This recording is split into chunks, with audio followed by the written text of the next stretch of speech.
The JOLT Effect by Matthew Dixon and Ted McKenna. Let's go to the premise of the book, and it's right here in the introduction chapter called Stuck.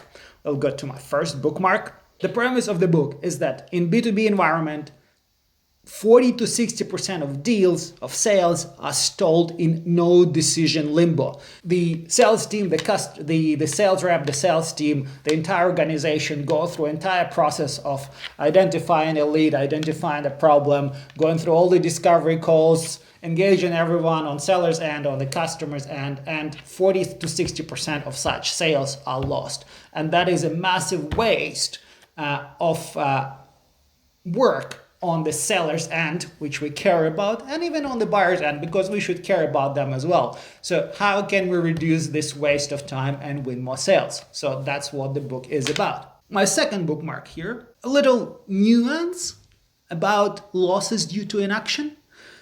44% of them, of those 40 to 60%, so we're talking about 20%, it's a customer's active preference for status quo. They evaluated the option and they made a decision not to do anything about it, which is fair enough. That's the right.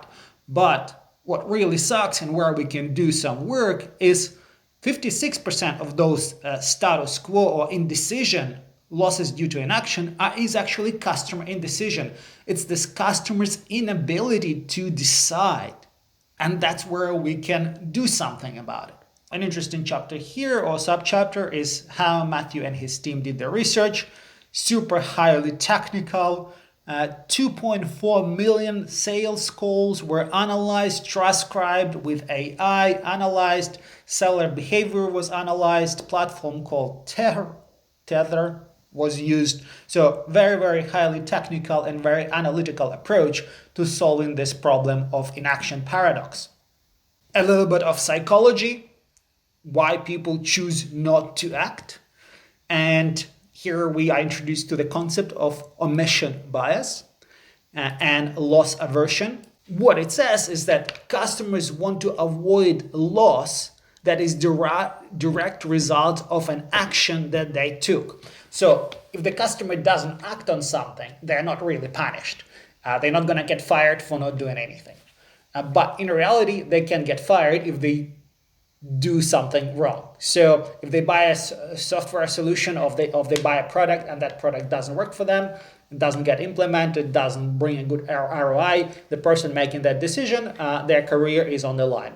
But if they don't do anything and their company is slowly deteriorating due to inaction, no one gets punished. So that's why customers subconsciously prefer not to take action unless they're 100% sure. How do top performers deal with this inaction problem and indecisiveness problem?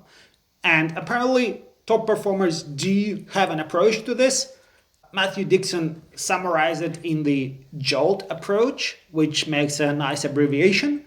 And the first thing that they do is they judge the indecision. They qualify their opportunities based on the customer's ability to take action. Apparently, there are certain customer types that are indecisive, and a top performer sales rep can spot this.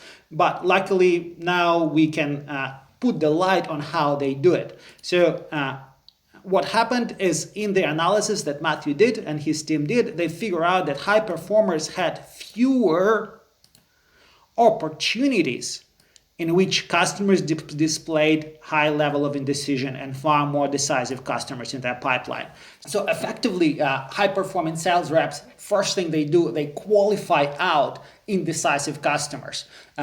They use telltales, they use behavioral clues from the customers that tell a sales rep that this customer is indecisive. And here in this chapter, there are examples of what can tell you if a customer is indecisive or not. For example, if the customer is asking for more and more information, if the customer keeps going in loops and keeps circling back to the beginning, if they say, oh, I've discovered another competitor, that I want to try their product. So that's all the tales of indecisive customers.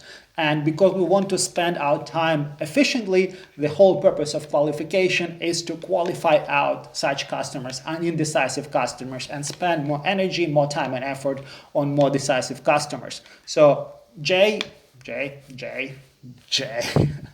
in the JOLT effect is judge the indecision. O in JOLT effect is offer and recommendation. What I see about OLT, limiting the exploration and taking risk of the table, those are three types of behaviors, but the way I see them personally, this is where a sales rep begins to lead. Instead of waiting for the customer to do something, instead of deferring to the customer, a sales rep just says, okay, in your situation, we need to do this. This is where a sales rep becomes active, becomes a leader, becomes proactive. So they start offering recommendation, they limit the exploration. Really good example here, how much information a customer needs to make a decision. 40 to 70 rule, it implies 40 to 70% of information. So if there is too little information, customer is not going to make a smart decision due to lack of information. But once they have 70% of information at their hand, more information is actually going to keep them spinning the wheels and not taking action. So when you feel like your customer already has 70% of information is available, there is no point of providing them with more information. It's time to limit that exploration and say, hey, you've got most of what you have, let's go and do this. So that's limiting the exploration chapter. And there is obviously lots of details on how to do it. One way to do it, by the way, you want to establish yourself as a subject matter expert. You want to establish yourself as an authority on the subject. That way the customer is going to trust you when you say you've had enough of information. You should stop researching. You need to have a bit of trust and you need to look like authority. And there are other ways of doing this. So T is taking risk of the table. Again, a couple of really good strategies here. They're risking the purchase.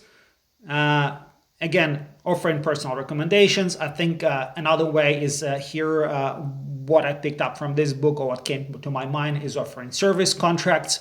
So when you have a service contract, that customer pays more money for, but it looks less risky for the customer. So they're more likely to go ahead and do that decision. Set outcome expectation. That's a really good one because when customer has unrealistic expectations, it's good for you as a seller, and then the customer then down the road might get burned.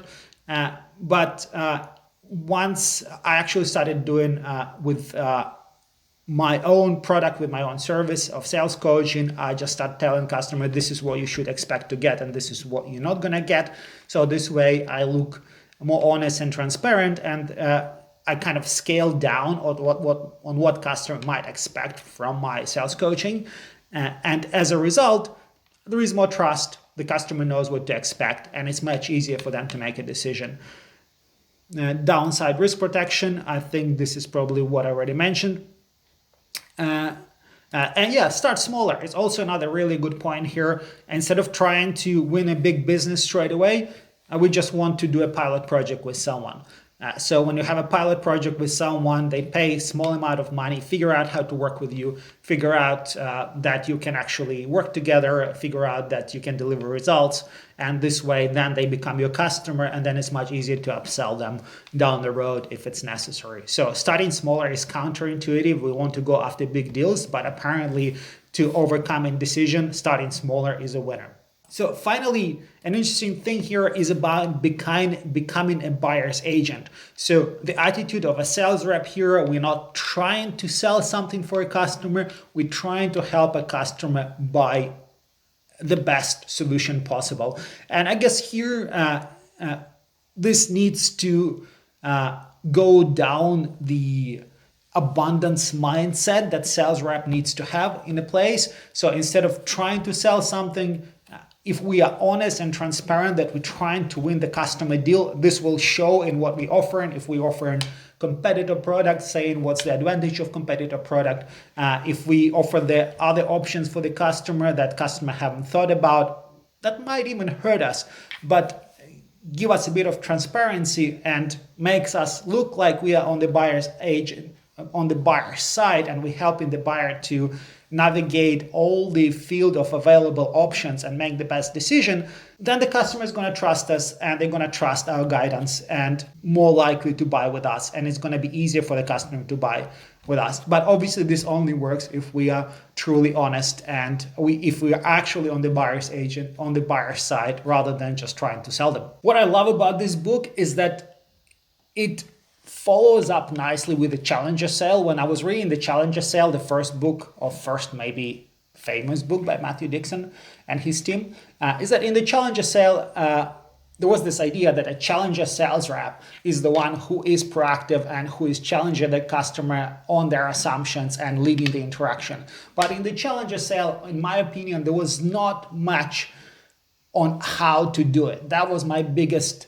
gripe, my biggest dissatisfaction with the Challenger Sale. Whereas JOLT effect is actually, for me, it tells, oh yeah, this is the kind of behavior I can do to challenge the customer status quo, to become proactive, not to be that pushy car salesperson, but at the same time, not to be kind of a shy guy who is deferring to the customer, but be proactive as an expert and being that buyer's agent to proactively help customer to make the best decision. So this book is really good at telling us how to do this.